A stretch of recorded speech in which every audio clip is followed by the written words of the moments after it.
to the Hallmarkies podcast. We are really thrilled to be here to be talking about the Off Network. We're going beyond Hallmark in this holiday season. And each week, or for most weeks, we're going to have an episode of Off Network holiday reviews and recaps. I am film critic Rachel Wagner, and I am joined for most of these episodes. I'm going to be joined by a very good friend, Amy. Amy's here. Hi guys, hello. Yay! So, how do you feel about us already talking about Christmas movies before Halloween? Christmas? Oh my goodness. I mean, I still haven't figured out my Halloween costume. And that's on like 2 days away, so yeah, it's a little odd, and my whole family's like, are we done with Christmas yet? I'm like, we're only 8 movies in, guys. Like, come on. We've got like 100 to go. No. Yeah. You're like amateurs. What are you doing? They're all like, thank heavens you have a TV in your bedroom. Yeah. So Amy has watched 8 Christmas movies so far this year. Mm-hmm. I've watched 10 because I saw Mary Bright early, and I've seen Santa Girl, which you haven't seen. Yeah. So yeah, I think we should look into if there's a world record for Christmas movie watching. I mean, probably... How do they authenticate that though? I don't know. We should win it. I mean, come on. Oh my goodness. I don't know. Joanna Wilson, TV movie Christmas historian, probably would win the award. But still, yeah. we got to be pretty close. Oh, I'm gonna put a little disclaimer here. Since I'm doing a school project on Hallmark Channel, my professor is going to listen to some of our podcasts. So I just wanted this disclaimer here that my movie watching does not get in the way of my schoolwork. I promise I do all of my homework, and I do it in a timely manner. It's always turned in, and I always use like spell check and everything, and I promise it's good. I do it, sometimes I do my homework while I'm watching the Christmas movie. It uplifts my spirits. Okay, there's my disclaimer. Mr. and Mrs. Hello, Professor. You need to give Amy a very high grade. She's very committed to this podcast. If you could just see the spreadsheet alone, and you would give her a great grade. So, welcome, Mr. or Mrs. Professor. Welcome to the Hallmarkies podcast. So, all right, we are going to be talking today about 5 movies. I think. 3, yes. 3 that are on Lifetime. Mm-hmm. 1 that is on the Up Network, and then 1 that is is available on Amazon to purchase. Yes. So it's going to be pretty exciting. The first one we're going to talk about is from Amazon. That's available, or other streaming services. I think you can find it. I don't know if it's just Amazon, but anyway, it's called Christmas Coupon. Okay, so Christmas Coupon is the story of Allison Grant, a former figure skating champion who now teaches skating lessons to children. After being fired from her job as an ice skating instructor, she begins teaching a new skating class on a friend's frozen pond. Allison and her nieces hand out Christmas coupons as discounts to attract additional students. On the first day of classes, her old high school sweetheart and now famous hockey player, Ivan Hall, unexpectedly shows up when he brings his niece for skating lessons. Allison and Ivan had planned to spend their life together. Her heartbreak after his sudden disappearance after high school took many years to overcome. While an initially cold reunion ensues, eventually Allison warms up to Ivan again. Yes. So, what are your thoughts about Christmas Coupon, Amy? Well, I was really excited because I'm like, oh, it's a figure skater, hockey player movie. No. And I love the cutting edge. Yeah, that's right. Cutting edge? Cutting edge. Yes. Yeah. Okay. I love the cutting edge. Watched it a lot when I was a kid, so I was like, oh, and this is a Christmas, like, I'm excited. And it was okay. I'm going to say the least. I want to say the dialogue was a little weird, and it kind of seemed forced almost. I think the best actor in it was the main guy who played Ivan Hall. He did a really good job, but the acting just kind of seemed forced. There wasn't really a lot of chemistry to me, and the dialogue was a little weird. Yeah, I thought this movie was pretty bad, and I feel a little bit bad because this just seems like totally picking on the small guys, because this doesn't have even close to a Hallmark budget, doesn't have close to an Ion budget. I mean, this is a very low budget film, and so I don't know. I feel a little bit bad, but I do agree that I think the lead guy was the strongest part of the movie. But I felt like the script wasn't, because scripts are cheap. Scripts, you can make it good. I mean, so that part of it, I have a harder time kind of ignoring the problems, because I just felt like the story was, I don't know, sometimes it felt like it was trying to be melodramatic and trying to be a soap opera, but then without the, I don't know, I feel like so many things, they go for that camp. They go for that camp of a soap opera, but then they don't really go for it. You know? And what makes the great soap operas great is when you've got like them cloning each other and like falling in love with an evil twin, and I mean, just really, that's what's fun is when it's way over the top, you know, and that's why people love soap operas. And this was just kind of just was mediocre. The script was not, it wasn't very good, and I think they also had a really hard time with tone, particularly with her boyfriend character. Because he was too angry. He was too mean for this kind of campy, light, fluffy movie. Like, he needed to be more, like, you were worried he was gonna like hit her. And I was like genuinely scared. I'm like, is this gonna turn into like a Hallmark or horror moment type of thing? I was like, is this gonna get really, really deep? And it didn't, because I think it's not even rated G. Like, it's good, but I'm just like, I was scared, and that character was really stiff also, like, kind of and then also there were times it was just like, I'm dabbling in being a faith-based film, but then it would kind of pull away, and it wasn't it didn't embrace those tropes either, and so it was just kind of not great. And I thought that also the background music was really loud and really distracting. The audio sometimes was very difficult to hear. I kept having to turn my computer up and down at different points.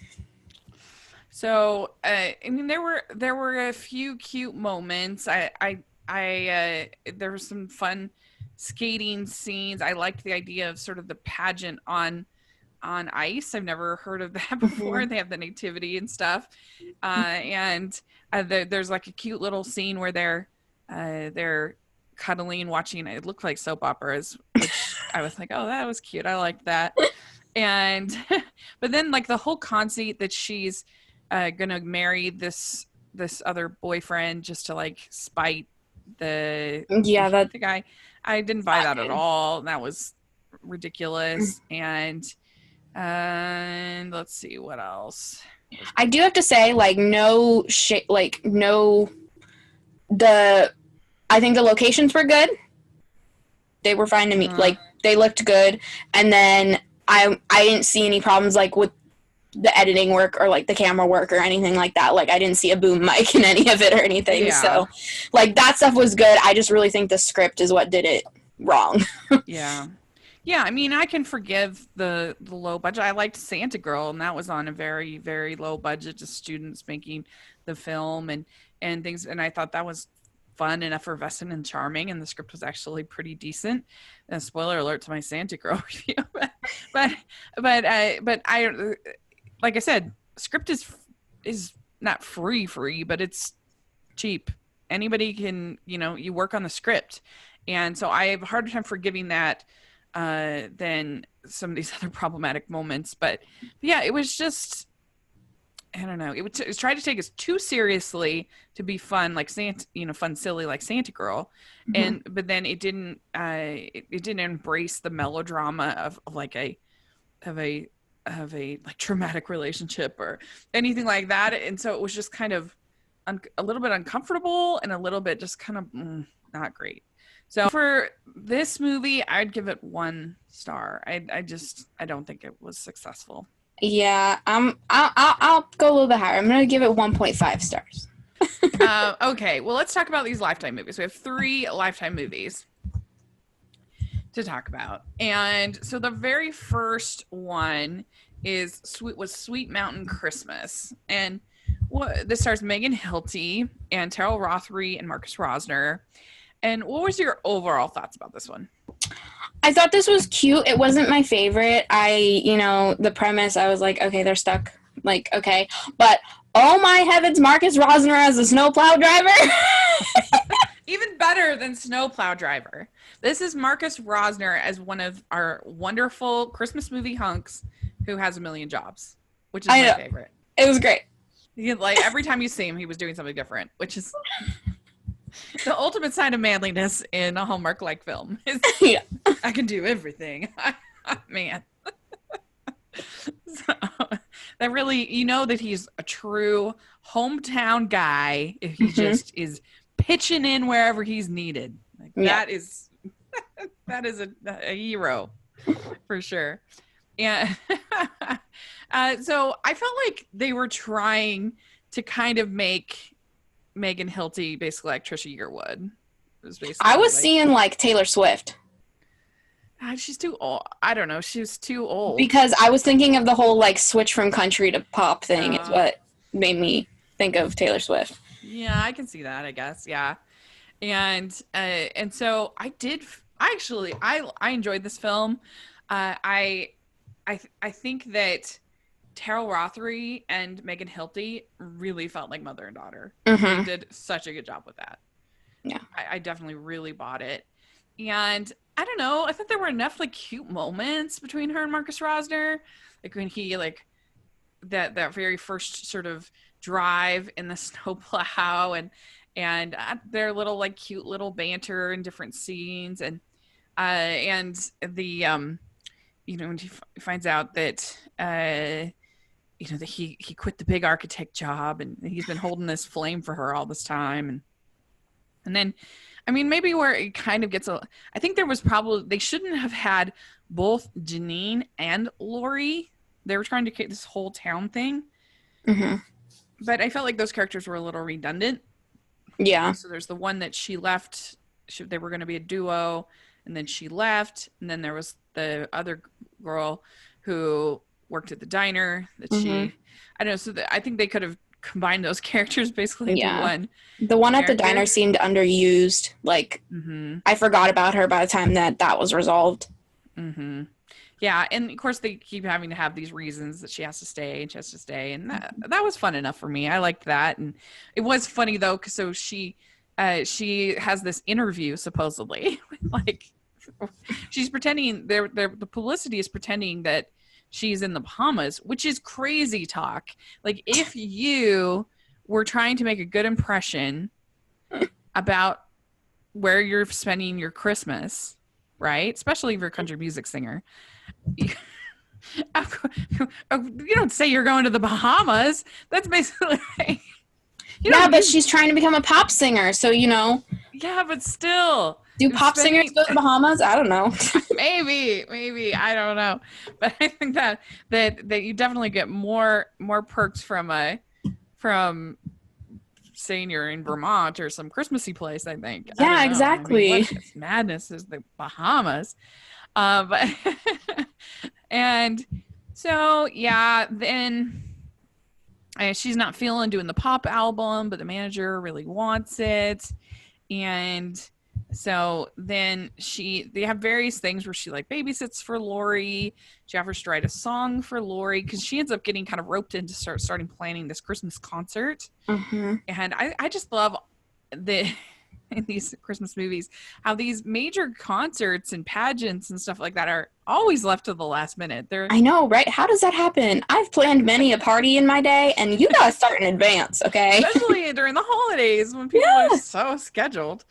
So it's always kind of makes me laugh. But I thought there was nice emotion whenever she was kind of talking about missing her dad, and that's part of the reason why she's not been home is all the memories with her dad.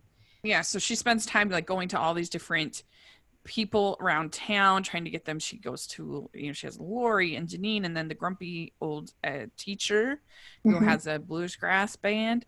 And so that she's able to convince to come and do the concert. And her and Mark Strausner have this near kiss at the party, and then interrupted by the manager showing up. And then we have they're saying goodbye, and we get a goodbye kiss, which is nice. I liked that. Then, of course, she shows up at the concert. She decided not to become the pop star, which is definitely the correct choice. And it turns out she bought the whole performance venue. And so that was fun. And yeah, I could have used more time, more flirty scenes with her and Mark Strausner, because I think they did a decent chemistry. But that's why I would have combined some of these characters, Lori and Janine especially, because we needed more couple time, more cute time. There was a lot more going on that I didn't get to that point with the couple of enjoying of their time together, because there were so many other people around them, so many other things going on, that it made it a little difficult for the couple. Yeah. And so she says, I'm not doing the pop rebranding. She's going to make this town her hometown base. And then she sings this song, Walking on a Tightrope, which I don't understand why they did that. Like, cut that song out, because it's not a Christmas song. And I get it that maybe Megan Hilty wants to sell some albums, and I can respect that, but it's a Christmas movie. Sing Christmas songs. And then she has a song called Let's Kiss This Christmas, which was okay. But yeah, should have just done the Christmas song. And so there you go. That was the movie. But it had enough cute scenes that I enjoyed watching it. It was cute. It wasn't a hit for me. Yeah, that's fair. I will give it... I'll give it 3 out of 5. Okay, I'm going to give it 2.5. Okay, fair enough.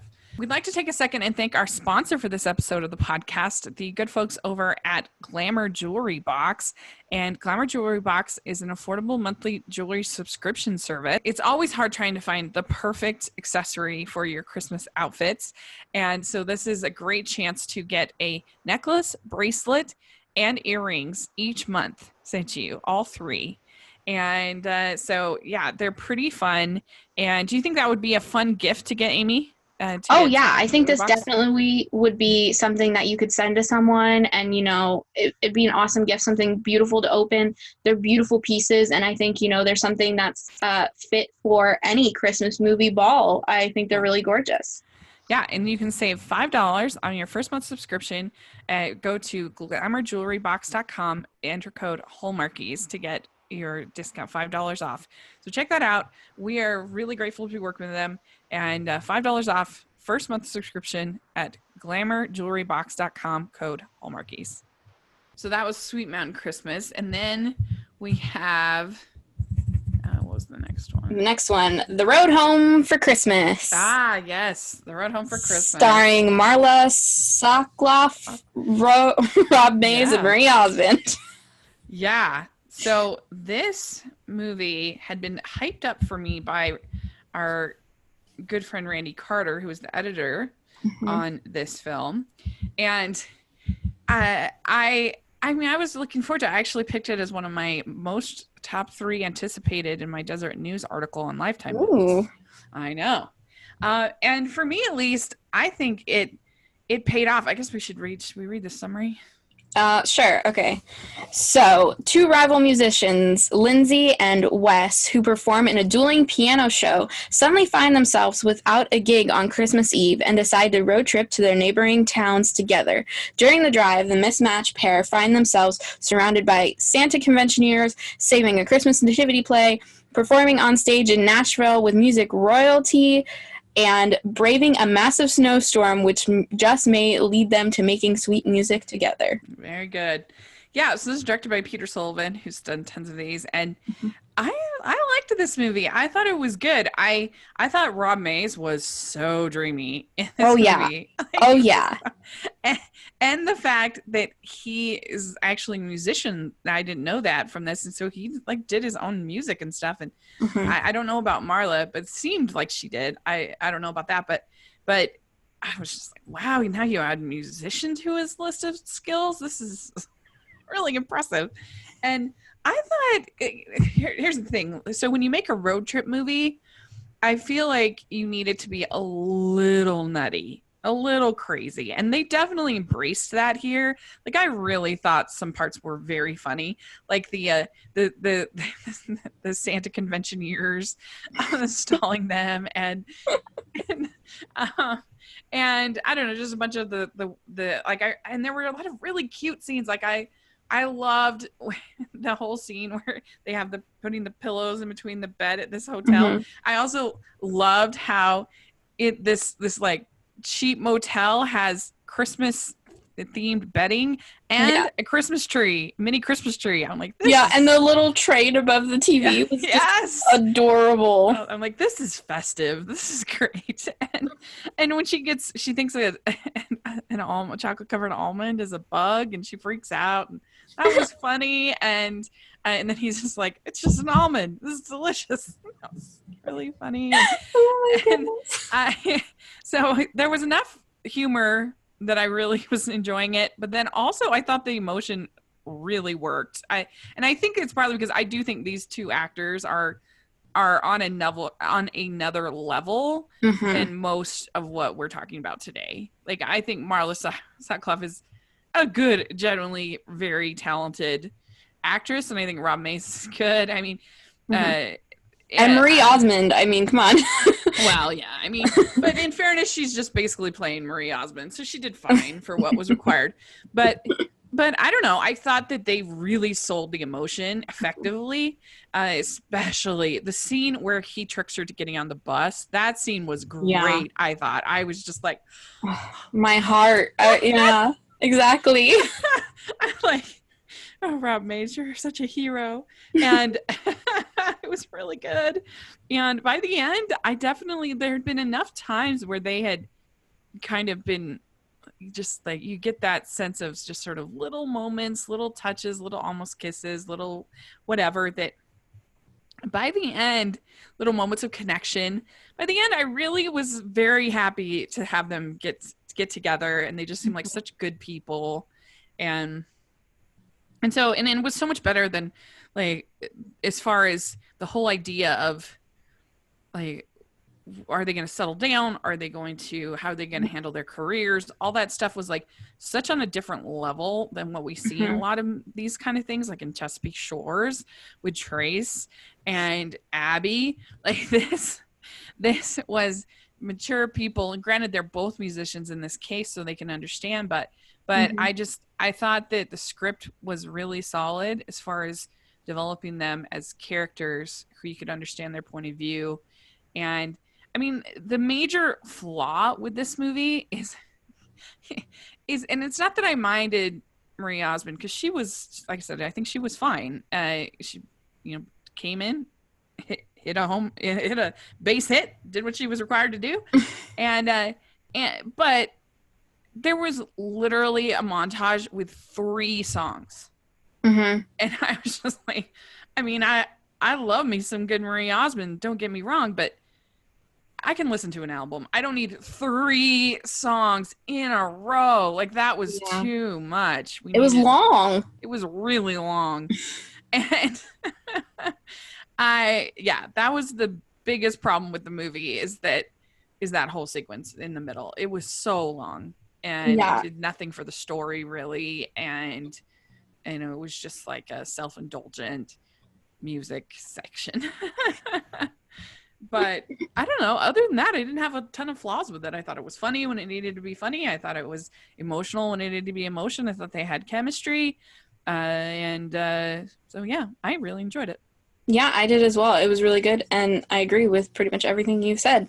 Yeah, and I love Marie Osmond. Don't get me wrong, but yeah, I was like, all right, if you want her to sing 3 songs, let's at least break it up a little bit, Yeah. like instead of one on top of each other. But other than that, it was great. And I just googled Rob Mays, and I probably one of the reasons that they did this movie is he released a country album in September. His debut album was released in Oh, September. So if you look at like, him. Yeah. if you liked him in this movie, maybe you should go check out his album. But Mm-hmm. yeah, I really enjoyed it, and I thought the funniest part for me was when they were standing in line for the bathroom at this gas station, and everyone was dressed as like Santa Claus Yeah. or Mrs. Claus or a That was reindeer. I think there was someone dressed as a Christmas tree. Like it was great. I was yeah. dying of laughter. My little brother came in and just started cracking up also. It was great. It was So great. what did you think of these nuns in like 19th century caroling garb Mm-hmm. and things? What do you think of I that think that scene? was so cute. It And really was. when we when I saw that part, like the minute they got in the van, I'm like, oh, it's nuns. And my mom's like, well, you don't know. Maybe they're just like a book club or something. And I'm like, no, Yeah. they're nuns. And then they said they were nuns 5 seconds later. And I'm like, see, they're caroling nuns. I knew it. Yeah. I mean, when you think about this in comparison to the time for me to go home for Christmas or whatever it was last year, I think Yeah. this is so much better. This had a lot more fun stops and like Yeah. hijinks and elements that I enjoyed a lot more. Yeah. Yeah, and like going to the nativity, that was really cute. And it yeah, it was just it was really, and the whole thing with her needing to get, because they, I don't know, the whole thing with her wanting to get home to her sister's having the baby, the stuff with his mom having Alzheimer's, Mm-hmm. and that worked, I think, really Yeah. well. And the ending I really liked. That was Mm-hmm. very, very swoon worthy. And so yeah, they did a really good job. I give this 4.25. Nice. And I'm gonna give it a solid 4. All right, so before we talk about our next Lifetime film, we have a very exciting little special for these non-Hallmark episodes that we're doing, where our very good friend Lisa is going to be doing a holiday horror minute. we're really excited about it, where she's going to profile a holiday themed horror movie, just for just for a minute or two, where she shares why she likes a particular film. And I think it's gonna be a really fun little series, because like I said, we use this non Hallmark off-brand episodes to be a little bonus, to be a little creative and try to do something different. So take it away, Lisa.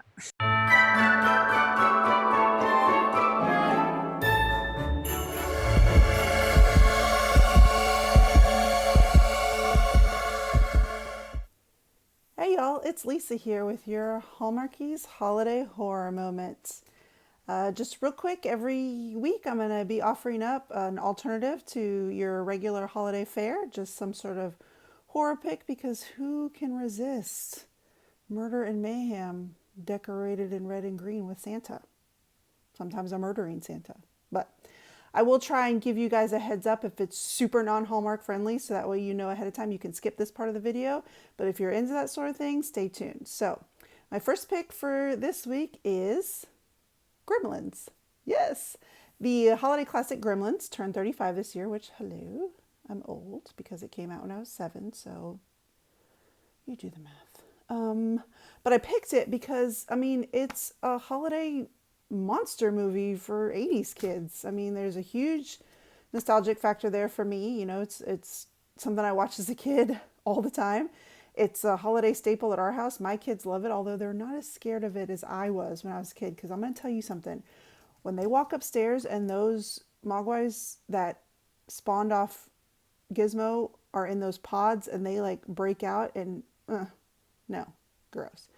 But yeah, I mean, it's a fun holiday horror flick. So if you have never seen it, just very briefly, a dad brings home his son a pet for a Christmas present, and that pet is called a mogwai, and they name him Gizmo, and he comes with rules. You cannot give him food. After midnight, you can't feed him after midnight. You can't expose him to water. You can't expose him to light, which of course, because it's a movie, all of those things happen. All the rules are broken, and this little gizmo creature spawns a bunch of other mogwais who end up turning into green, gross gremlins who terrorize the town. It's super fun. Fun fact, it was actually supposed to be a lot scarier than it was. Gizmo himself was supposed to be the one that turns into the angry gremlin and turn around and try and murder everybody, but they decided to go ahead and make it appeal to a broader audience, so that's when the striped character came in.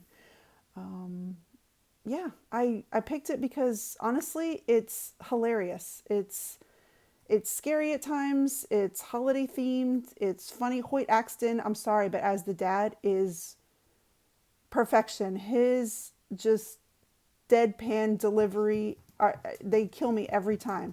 So between the animatronic puppets of the Gremlins trying to do holiday stuff and terrorizing the town, and Hoyt Axton, I mean, you can't go wrong. And of course, it's got Phoebe Cates and Corey Feldman. Hello. So, first holiday pick, Gremlins. Yes, watch it if you have never.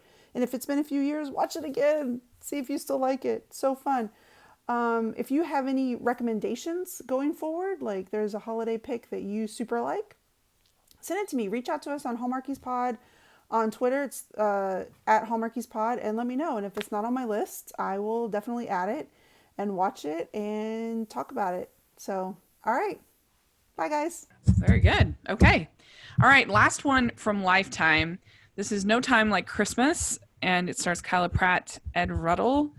After Emma finds her college boyfriend's engraved watch at a vintage jewelry shop, her sister, Brownin, believes it is a sign and decides to secretly play Cupid by sending Emma to the same bed and breakfast in Vermont that Fletcher is staying at 1 week before Christmas. However, upon arrival, Emma is not only shocked to bump into her first love after all these years, but also his vivacious daughter. Throughout the week, the two fight their feelings for one another as they plan a Christmas Eve show in hopes of saving the local theater. So what did you think about this one? I save the blanks make me really mad, and you have to do something pretty special to make me not want to dislike the save the blank. Thankfully, this one wasn't too much of the save the blank. It was a little bit more like, well, we're going to plan this play anyways, even though it's the theater's closing type of thing, which was a little bit better. But I just, like, the whole beginning, I was like, okay, your sister's setting you up by sending you to a hotel, so you're going to be in close quarters. What if this didn't work out? Like, that would not be good. Yeah. And it just, I don't know, I think the idea of the play was really cute. I loved the daughter, the little girl. She was great. That was about it. And I'm like, the whole clock watch promotional thing, I was kind of like, what? So, yeah, I don't know. It didn't do it for me. I thought this movie was kind of awful. I think at the core, the problem is it felt like he was so much older than her, and I don't know in reality if that's true. And I don't mean to be harsh on the actress, but Kyla Pratt looks very, very young for her age. Yeah, very young for her age. Very young, and she has kind of a younger sounding voice, and that probably makes her a good voice actress. But he just felt so much older than her, and maybe also partly because he has a daughter, and that really hurt the chemistry, because it just, I don't know, it never gelled to me, them as a couple at all. And it always felt like he was kind of her teacher. See, in real life, he's older than her. Yeah. Like how much? Or no, she's older than him. Oh, she's older than him. Yeah. She's 33 and he's 30. Oh, interesting.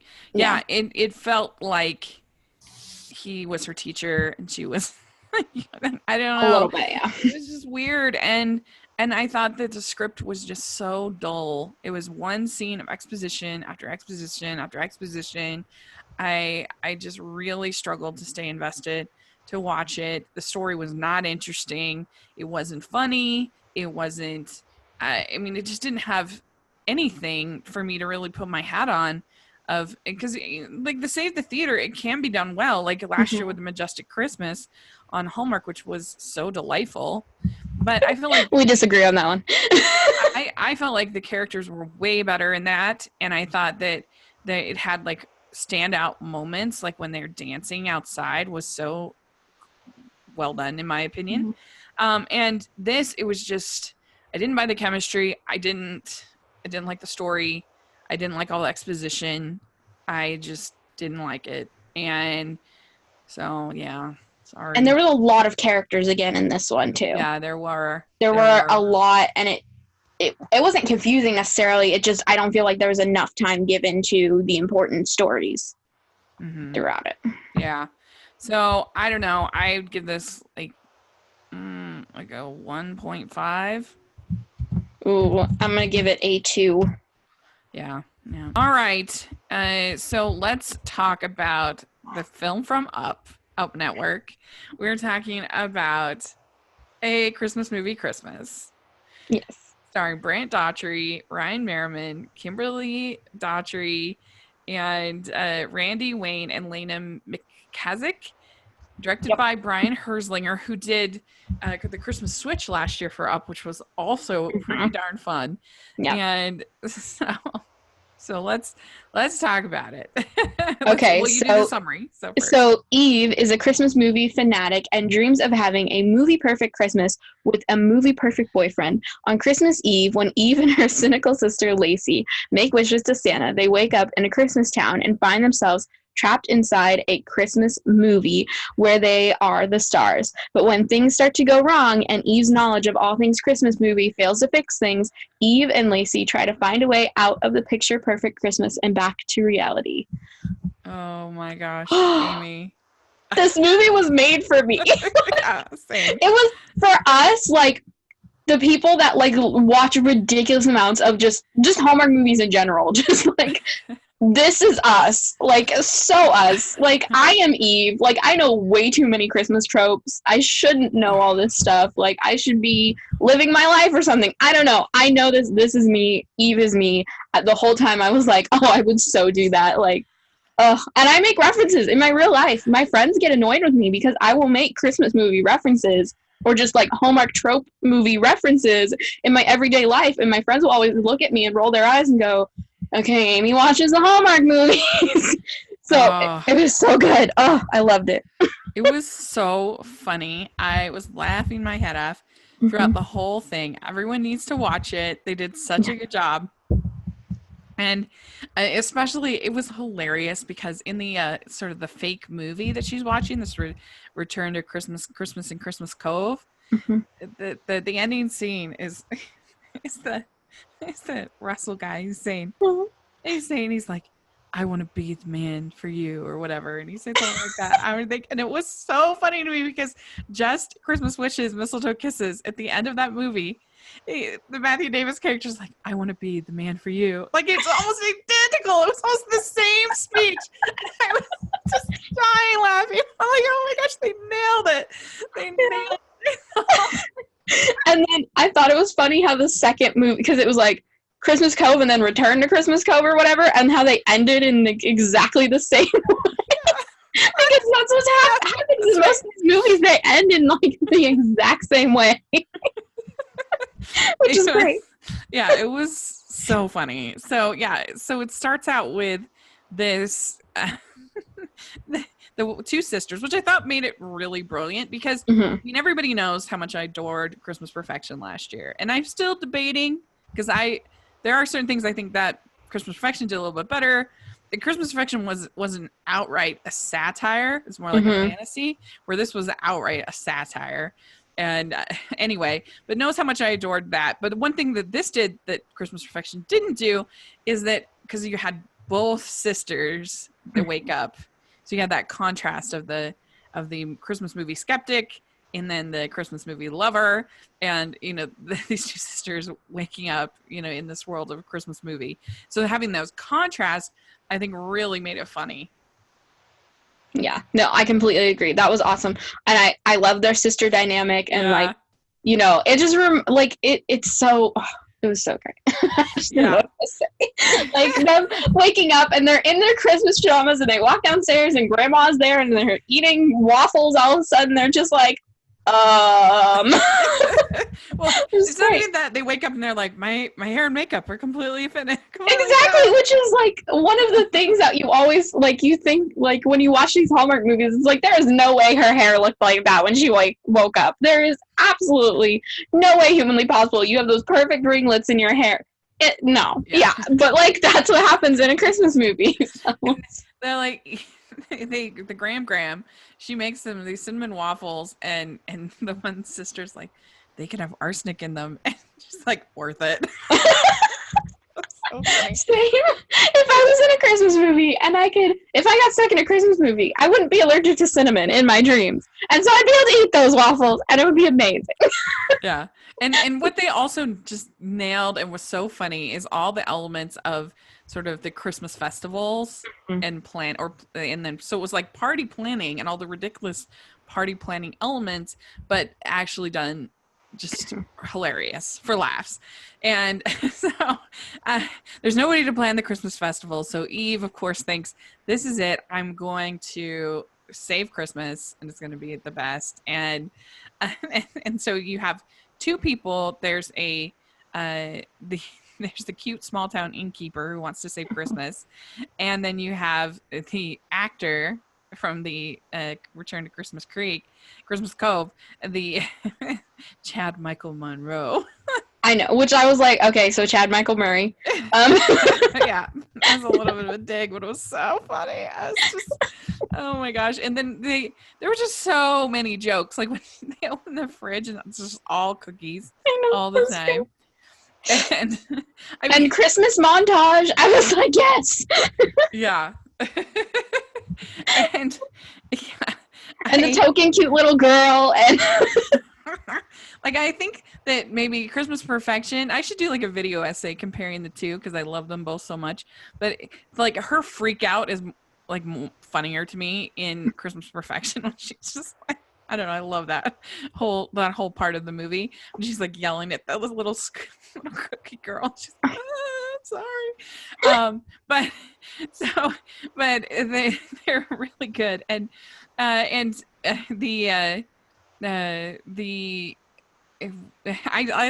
liked, I don't know, just little things like the Graham gives them their childhood ornaments. Mm-hmm. And they're all like, we were not talented children or something along those lines. She's like, are these hideous? We were not talented children. Okay, you guys know this movie is good when Rachel and I literally are just jumping around the movie and I feel like we don't make sense so because we just keep laughing because this is such a good movie. Yes. And so, but for me, so when Lacey, the non-Christmas loving sister, when she meets Paul, Aunt Daughtry, and they're a real life couple in real life, and they wrote this movie, so I think they're amazing. And if you're listening, come on the podcast. We would love to interview because you guys did such a good job with this movie. And the whole thing with Paul and the personalized cards, and it was so funny. And that was great. And like I feel like I haven't seen that in any movies, like like Christmas movies. It's been a while, certainly. I'm trying to think of like Christmas like cards. I feel like that hasn't been seen in a long time, but that's such like an older trope that I feel like that I was like, oh, that's so cute. But like I loved it. It was definitely a dig at Hallmark. Oh yeah, totally. Oh, it totally was. It was so funny. And she's like, this is only a little bit creepy. And like the thing is, Up got this. Like I wonder how many desks they passed this to before Up was like mine. Yeah. Like did Lifetime turn this down? Did Hallmark turn this down? There's no way Hallmark would have ever aired this. No way. Well, Amy Winter, in my interview with her, she said that I guess they had done the pitch, and so and then when the script came back, she was just like, "Wow, this is so funny." Yeah. And so I don't know if they'd done that pitch to more of the companies, but they were the ones that said go ahead with the script, as far as my understanding of the interview. So well done. They got a winner. Yeah. Go up. And I just love it. She's like, enough with the cards. And he's like, okay, I can take a hint. He's like, it's not a hint. I'm explicitly telling you to stop with the cards. Yeah. It's great. And he had this such, like, the character Paul had this such, like, grown man, like, but, like, childish quality to him. And, like, the way he said things, like, his delivery of his lines, just, I died. Because he was so serious, but at the same time, like, kind of childlike in the way he said things. And I was like, oh, this is awesome. This is so great. It's an amazing character. And, I mean, we haven't talked about him, but Ryan Meerman, I've had a crush on him since I was like 5 years old when he was on Disney Channel. Yeah. And him in this movie, like, he's all grown up now, and but I'm just like, oh my goodness, he's so good. Because it was kind of a funny dig at this dynamic where people never date in Hallmark movies. Mm-hmm. And so Eve is feeling all guilty for dating these two guys, and which is ridiculous, but it's totally the way Hallmark is, because like the only one in Dater's Handbook, it's like, how can you have two boyfriends? It's like, they're not two boyfriends. Like, she's not exclusive with either of them. Like, normal people date quite a bit, but that's just not a thing in Hallmark movies. So I thought that was really funny. And Lacey, she's like, I don't think you're doing anything wrong. I've done way worse. Exactly. Like, I've known people who've dated like 5 guys at the same time. It's dating. It's dating. Until you're exclusive with a person and you made a commitment that we're not going to date other people. We're going to be exclusive. You can go on as many dates as you want with as many people as you want. That's what dating is. Exactly. And that's always forgotten in Hallmark movies. It's immediately he's either a bad man at business for the most part. There's a few exceptions that you're, of course, not going to end up with, or the guy that you're going to just dating. And you're lucky if you get one good date. Like, I loved in Christmas in Grand Valley last year, where they had that extended date sequence with Danica and Brennan. That was so cute. And so anyway, it was just so funny. And she's like, well, what about Paul? He says, he's not different. He's unbalanced. Gosh. I want to know how they filmed this and didn't just crack. Like, how many bloopers are there? I know. Oh, please come on the podcast. Whoever's in charge of making a DVD, make a DVD and then make a blooper reel, because I need to see that. And didn't you just love Noelle? She was so perfect for this. Yeah, it was hilarious. And as soon as she's like, oh, yes, she's the obstacle between us. It's so great. And the Christmas tree thing, because whenever there's not a green Christmas tree, if it's not green, it's bad in all of these Christmas movies. Yeah. Well, and so the Paul takes her to see Santa, and she says to Santa, when can we go back home? And he says, is it that you want to get back home, Lacey, or do you want to leave? Which is kind of where they tried to give some of the heart that I thought was so effective in Christmas Perfection last year. This sort of heart of her realizing the perfect version of her friends and family isn't actually what she wants. And that anyway, I think that's what they were trying to do. I don't think it was quite as effective, but it was still pretty good. And her kind of realizing that she's kind of become cynical and needs to let a little more hope into her life. And I think that was nice between them. And so Eve can't muster the courage to break up with Russell, who's the movie star guy. And he gives her this necklace. And which, I'm sorry, that necklace was a little tacky. Yeah. Well, I mean, I would not, giving it back to him would not have made me feel bad. No. Oh my gosh. And I just loved the whole scene where Paul is talking to the gingerbread man. And then she comes in and she's like, do you need space? Do you need some alone time? It was so funny. That was great. And then you have And you find out that Noelle hasn't gotten any of the vendors, Yeah. and so Christmas is going to be ruined. And the Paul says to Russell, I have all your songs, even the one released in Japan. You tried to erase off the internet. It's not my favorite. It's there's so many like singers out there that have that like one song that they do not want anyone to know about, and I was like, oh, that's awesome. That was so great. It's not my favorite. That was so funny. That was great.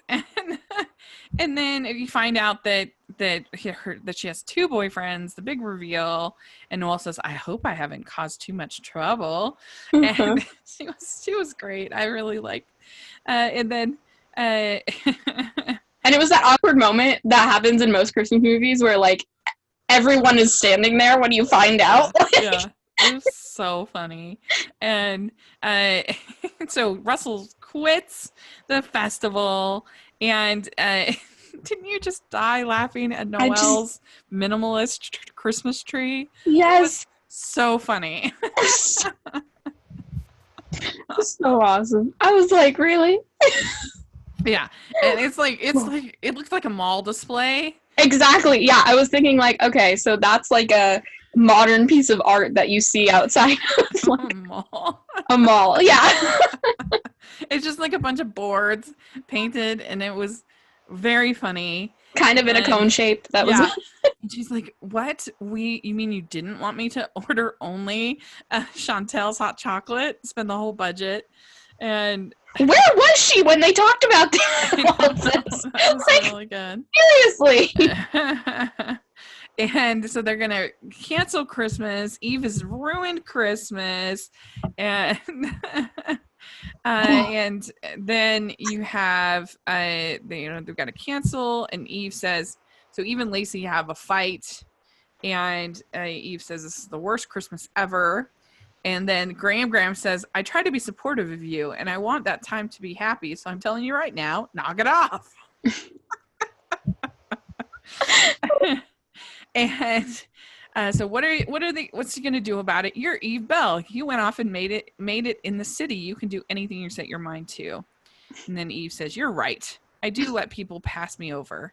And Lacey says, I'm tired of letting people run me over. So then they get the new spirit, and Eve says, we're going to take a risk and going to save Christmas. And and so then Lacey goes to Paul and she says, you never saw me as a screw up. You believed I was a good person. And now I am. Now I need your help to save Christmas. Okay. And that's one of my favorite. This is another favorite scene where she says, so I think it was Paul who says, well, what's the plan? Then they look at each other and they're like, montage time. That was like the best part. I was like, yes, do the montage. Please do the montage. Oh my goodness. It was so good. The little girl London, she basically tells Russell that he has to sing at the festival because who can deny a cute little girl, like a crying little girl. Yeah. And everybody shows up to the festival, and Russell sings, and then Eve gives the necklace to Noelle, and he says, give this to Russell, tell him I said thank you. And then you also see her grumpy boss, Eve's grumpy boss, that he is like won over to Christmas, basically your Scrooge kind of story. And then you also see London's dad, the soldier, coming home. They have the emotional reunion, and and this is maybe the best Christmas festival yet. And so Dustin and Eve get back together, and then she says, my perfect Christmas needs to be back home. And so they have their sort of goodbyes.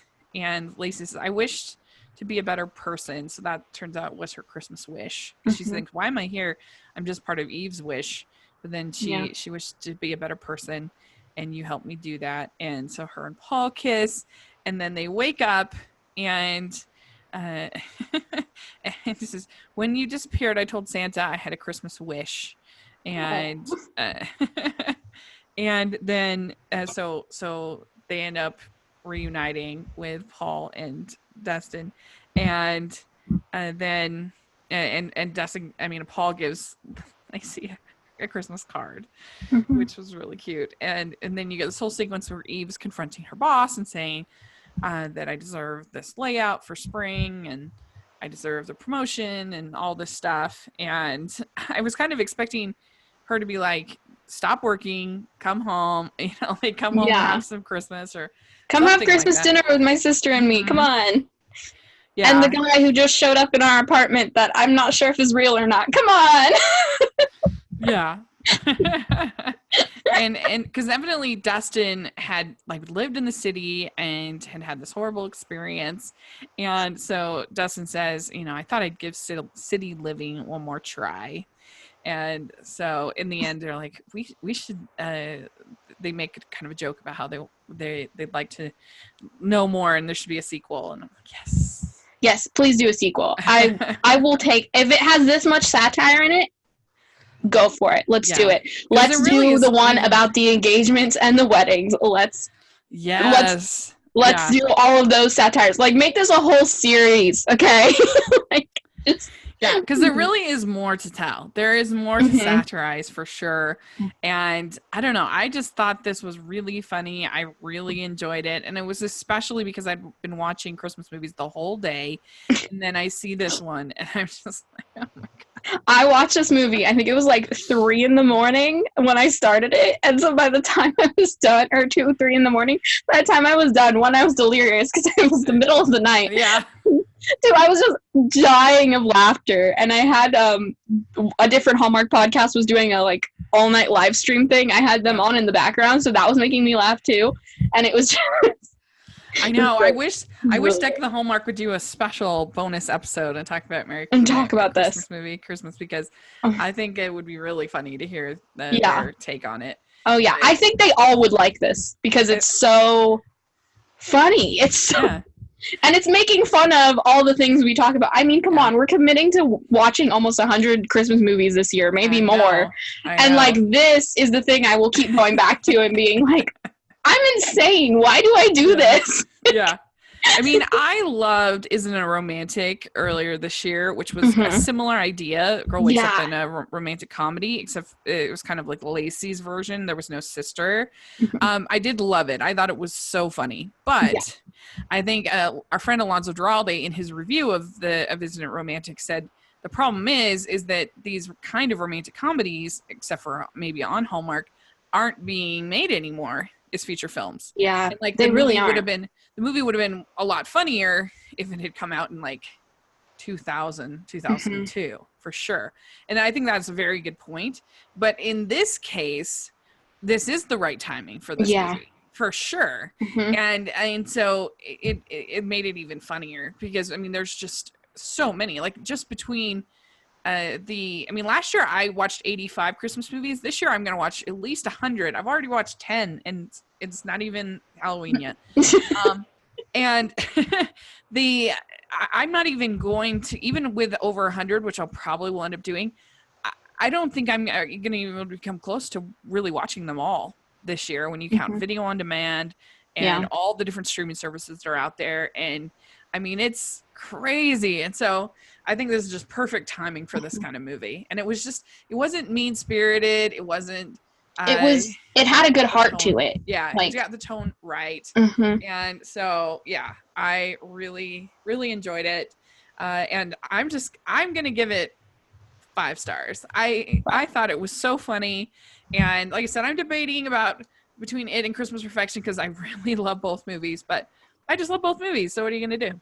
I think out of every Christmas made-for-TV movie, like, I'm not going to compare this to White Christmas because White Christmas will always be my top favorite. But I think this is the best one I've seen. And I mean, I've been doing this now. This is my 3rd year of watching every Christmas movie almost that comes out. Yeah. And this is the best one I've seen. And it just, I love it so much. I want them to do it for other seasons. I want them to, be June Bride wedding or whatever and do like commentary on that and do like fall harvest pumpkin patch disaster or whatever. The thing is though, because you don't want it to become like those horrible parody films, because this was not That's true. parody. No. I wanted it to be like disaster movie or those horrible movies. Oh no, those are awful. The thing about this is that it had a story and it had character arcs. It wasn't just because the problem with those parody movies is that you're expected to just laugh because something looks like something that you know, or says something like something that you know. And whereas like the truly brilliant parody films from like Mel Brooks, your Airplane, Naked Gun, movies like that they're the pillars of parody. They work because they keep the jokes just coming, and it's not enough for it to just be like something, a silly version of something that we know. That's not funny. What's funny is then when they take that and then they do something funny with it. Hey, there's a funny joke. And part of the thing that makes the Mel Brooks movies work is that they just keep the jokes coming. And whereas this is more, it's not a parody. It's more of satire. Even if you were to look at like the early Shrek films, which I'm not as big a fan of some of those, but the jokes just keep coming in the first and second Shrek movie. Then that's part of what makes them work. So I think that that's the thing they could fall into if they make a ton of these, is just having like something that we know and looks like it, but there isn't that's not enough. It has to be funny. It has to have a funny story with funny performances, with funny jokes. And so they just captured, I think, lightning in a bottle here. Yeah. It just made something so enjoyable. And so I give them all the credit in the world. And I don't give my 5 stars out willy-nilly. So I do. It's pretty rare for me to give one out. And so great job. And I'm really just so impressed that I'm just so impressed with the Daughtries that they not only starred in this, but then they wrote it in their first script, as far as I know. Very well done. Great job. So I want to know their inspiration. Like, please come on our podcast. Yeah, please let Rachel interview talk to you. Yeah. So that's our thought on Christmas Movie Christmas. We loved it. Definitely, you all should watch it. And I'm sure they're going to re-air it multiple times over the holidays. So check it out. And I really think that Up is going to have a strong slate. Oh, and I'm excited for like everything on Up this year. Me too. And they only had they only have 10 movies, but I think they were very carefully chosen. And so I'm definitely looking forward to all of them. So there we go. That's our quality over quantity, guys. Yeah, that's our movies. And so let us know what you thought if you got to see any of these movies. Amy, where can people find you? You can find me on YouTube, Instagram, and Twitter at It's Amy Craig. Great. And you can find me at Rachel's Reviews, all over social media, iTunes, YouTube, and on Rotten Tomatoes. I'm going to be reviewing a ton of movies in November, so you definitely want to check out all of my content. And make sure you're following the podcast at Hallmarkies Pod and Hallmarkies Podcast, all over social media, iTunes, and YouTube. And if you're listening on iTunes, please give us your ratings and reviews. And if you're listening on YouTube, please give us a thumbs up, subscribe to the channel, and let us know what you think of what we've had to say and what we've been talking about. And please consider becoming a patron of the channel. We have so much fun talking about all these different movies and more. And in our Facebook group, it's $5 a month to be part of the Facebook group, $2 a month to join and at the lowest rate, and you can be part of giveaways and other cool exclusives. So check that information in the description section for that. We would be so grateful for your support. And so we're really excited about what's coming up in the next week or so. So definitely check that out, and we'll talk to you all later. Merry Christmas! Bye, guys!